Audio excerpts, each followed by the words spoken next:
हमारी 7 सूत्रीय मांगों में हमने सबसे पहले मांग की है कि महाराणा प्रताप चौक से और पूरी रामनगर माहौल में जो सांप्रदायिक सौहार्द बिगाड़ने की कोशिश कुछ तत्वों द्वारा की जाती है को सुनिश्चित किया जाए कि किसी भी तरीके की इस तरीके की घटना दोबारा घटित ना हो जैसी घटना घटित हुई थी। जनता की समस्याओं से अवगत कराया गया है, क्योंकि जिस तरह से इस जिले में एक कौमी एकता का सौहार्द बिगाड़ने की कुछ असामाजिक तत्व कोशिश कर रहे हैं, उन पर लगाम लगानी चाहिए। आज कांग्रेस कार्यकर्ता 7 सूत्रीय मांगों को लेकर पहुंची है काशीपुर के तहसील परिसर में।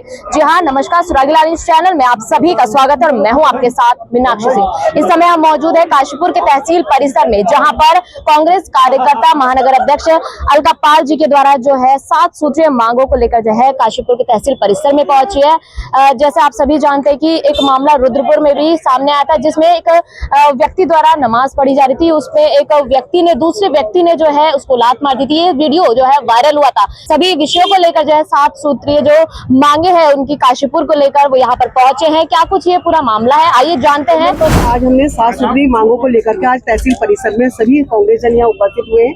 हमारी 7 सूत्रीय मांगों में हमने सबसे पहले मांग की है कि महाराणा प्रताप चौक से और पूरी रामनगर रोड जो है तमाम गड्ढों से भरी हुई है, उसको पूरी तरीके से दुरुस्त की जाए, क्योंकि रामनगर रोड पर अधिकांश स्कूल, अस्पताल और हमारे पर्यटक जो कुमाऊं में होकर जाते हैं, अधिकांश इस रोड का इस्तेमाल किया जाता है।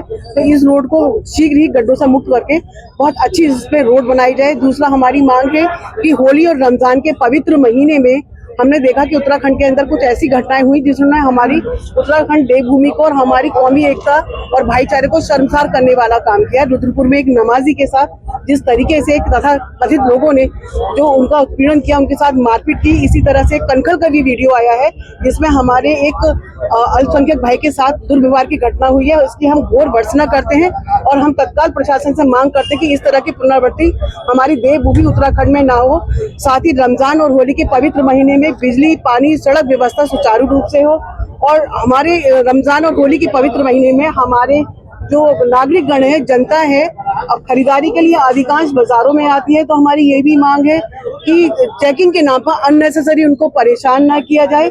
इसी तरीके से कृषक काश्तकार भाइयों के लिए भी हमारी मांग ये है कि जिस तरीके से जनपद नैनीताल के अंदर धान की फसल स्वतंत्र रूप से हमारे कृषक लोग करते हैं, उगाते हैं, फसल उगाते हैं, उसी तरह से काशीपुर और उधम सिंह नगर में भी धान की फसल की अनुमति प्रशासन प्रदान करे। इस तमाम मांगों को लेकर के आज हम सब लोग 7 सूत्रीय मांगों का हमने ज्ञापन माननीय तहसीलदार साहब को प्रेषित किया है और हमें पूरी आशा और विश्वास है कि हमारी इन 7 मांगों को तुरंत संज्ञान में लिया जाएगा और डीएम साहब इसको तुरंत हमारी मांगों को पूरा करते हुए इसके संबंध में तत्काल तुरंत कार्यवाही भी करेंगे। देखिए, जो हमारी 7 सूत्रीय मांगे हैं वो एक तो जैसे हमने बताया आपको कि महाराणा प्रताप चौक से गौशाला वाली रोड वो बहुत बुरी हालत में है और क्षेत्र के सारे लोगों को घरों से वहां आना जाना पड़ता है, तो उसको विलंब उसको ठीक करना चाहिए, उसे ठीक कराया जाए। दूसरा जो हमारी मांग है वो ये है कि जो इस समय त्योहारों का माहौल है और इस त्योहारों का माहौल में जो सांप्रदायिक सौहार्द बिगाड़ने की कोशिश कुछ तत्वों द्वारा की जाती है वो ना की, मतलब उसको सुनिश्चित किया जाए कि किसी भी तरीके की इस तरीके की घटना दोबारा घटित ना हो जैसी घटना घटित हुई थी रुद्रपुर में। चाहे वो हिंदू, चाहे वो मुस्लिम, चाहे वो सिख, चाहे वो ईसाई, किस समाज के किसी भी वर्ग के साथ वो घटना दोबारा घटित ना हो। इसी तरीके से हमारी मांगे हैं यहाँ पर ट्रेड लाइसेंस और कूड़ा के निस्तारण को लेकर। हमारी ये जो 7 सूत्रीय मांगे हैं जिसको हमने ज्ञापन दिया है, हम सारे लोग यहाँ पर इसीलिए इकट्ठे हुए थे कि इन मांगों पर अविलंब कार्यवाही की जाए और जनता को इससे राहत दी। आज यहाँ महानगर कांग्रेस कमेटी के द्वारा तहसील प्रांगण में मान्यवर तहसीलदार साहब महोदय को एक कांग्रेस के द्वारा ज्ञापन सौंपा गया है और इस ज्ञापन में जनता की समस्याओं से अवगत कराया गया है, क्योंकि जिस तरह से इस जिले में एक कौमी एकता का सौहार्द बिगाड़ने की कुछ असामाजिक तत्व कोशिश कर रहे हैं, उन पर लगाम लगानी चाहिए। रुद्रपुर के अंदर एक नमाजी को नमाज पढ़ते हुए जिस तरह से लात घूसों से और डंडों से असामाजिक तत्व पे मारा गया है, उस असामाजिक तत्व पे एक कार्रवाई होनी चाहिए। दूसरा, यहाँ काशीपुर से गौशाला तक की जो रोड पे जाते हैं, नेशनल हाईवे है, उसमें सड़क देखनी पड़ती है, गड्ढे ही गड्ढे है, उस गड्ढों को तुरंत भरवाया जाए।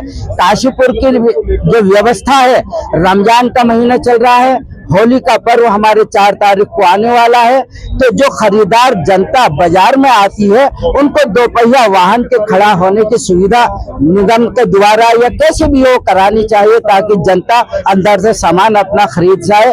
किसानों का शोषण बंद किया जाए, अल्पसंख्यकों का शोषण बंद किया जाए। एक कौमी एकता का गुलदस्ता हिंदू मुस्लिम सिख ईसाई आपस में भाई भाई देने का ये कांग्रेस पार्टी हर समय पैगाम देती है और देती आई है, और जनहित के मुद्दों को हमेशा इस तरह से कांग्रेस पार्टी लड़ती है और लड़ती रहेगी। के द्वारा दिया गया है, बहुत अच्छे मुद्दे थे उसमें, जैसे चेकिंग के नाम पर शाम को होली और रमजान के टाइम चेकिंग के नाम पर अंदरूनी चेकिंग नहीं होनी चाहिए। मैं इसका समर्थन करता हूँ फुल इस बात के लिए कि वाकई में शाम के टाइम जो लोग सब्जी लेने आते हैं, सामान लेने आते हैं, होली के सामान लेने आ रहे हैं, रमजान के सामान लेने आ रहे हैं, उसका एक बहुत अच्छा वो है। मुझे उम्मीद है कि इसकी सुनवाई होगी। और दूसरा मुद्दा आपको, जैसे नमाजी के संबंध में रुद्रपुर में घटना हुई, वो कभी पुनरावृत्ति दोबारा से काशीपुर में तो कभी ऐसी उम्मीद ही नहीं है, क्योंकि यहाँ भाईचारा बहुत मजबूत है। लेकिन भविष्य में पुनरावृत्ति ना हो, वो ज्ञापन हल्का पार्टी ने अपने तहसीलदार के माध्यम से जेल को दिया। बड़े अच्छे मुद्दे उठाए और मुद्दे अच्छे हैं। मुझे उम्मीद है कि तहसीलदार के माध्यम से जो हमने प्रशासन को शासन को भेजा है उस पर सुनवाई होगी, क्योंकि सबसे खूबसूरती काशीपुर की और पूरे देश की और उत्तराखंड की हिंदू मुस्लिम सिख ईसाई आपस में है, भाई भाई एक साथ त्यौहार मनाएंगे और उसे कोई नहीं रोक सकता। कुछ चंद लोग होते हैं जो उसकी वजह से अपने देश की गरिमा को, अपने प्रदेश की और अपने काशीपुर को हम खराब नहीं होने देंगे। धन्यवाद।